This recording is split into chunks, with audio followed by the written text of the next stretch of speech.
শীর্ষ দুয়ে থেকে প্লে অফ খেলার লক্ষ্য নিয়ে কাল চিটাগং কিংসের মুখোমুখি হবে রংপুর রাইডার্স। অন্যদিকে রাইডার্সকে হারাতে পারলে প্লে অফ নিশ্চিত হবে চিটাগং কিংসের।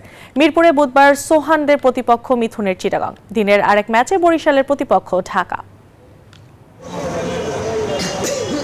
প্লে অফ নিশ্চিত হয়েছে আগেই বিপিএল এর প্রতিটি দলকে বিধ্বস্ত করেছে Rangpur Riders.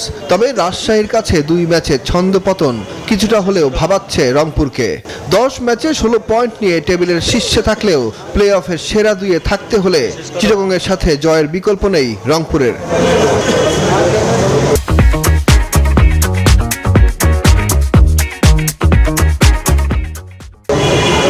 Head coach Mickey Arthur বলছেন, দল মোমেন্টাম হারালেও নতুন করে জয়ের পথে ফেরার সামর্থ্য আছে রংপুরের। What I do know is I believe 100% in every one of the players we've got because I've seen them all perform.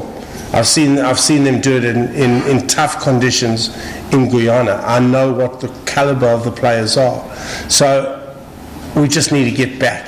চিটাগংকে play off খেলতে হলে রংপুরের সাথে ম্যাচ জেতা জরুরি। মাঠে তাই প্রতিপক্ষকে নিয়ে সতর্ক থাকতে চান রাইডার্সদের head coach. We've worked when we went back into the nets today on playing proper cricket shots.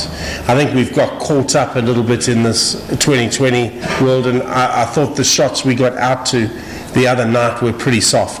এদিকে দিনের আরেক ম্যাচে বরিশালের প্রতিপক্ষ সাকিব খানের ঢাকা। সেরা দুই নিশ্চিত করতে এই ম্যাচ জিততেই হবে বরিশালের। দলের ম্যানেজার নাফিস ইকবাল বলছেন, জয় নিশ্চিত করাই তাদের একমাত্র লক্ষ্য।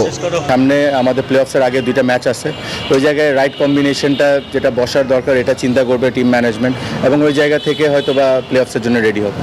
দিনের প্রথম ম্যাচে দুপুর 1:30টায় রংপুর রাইডার্সের প্রতিপক্ষ চিটাগং কিংস, আর সন্ধ্যা 6:30টায় বরিশালের মুখোমুখি হবে সাকিব খানের ঢাকা।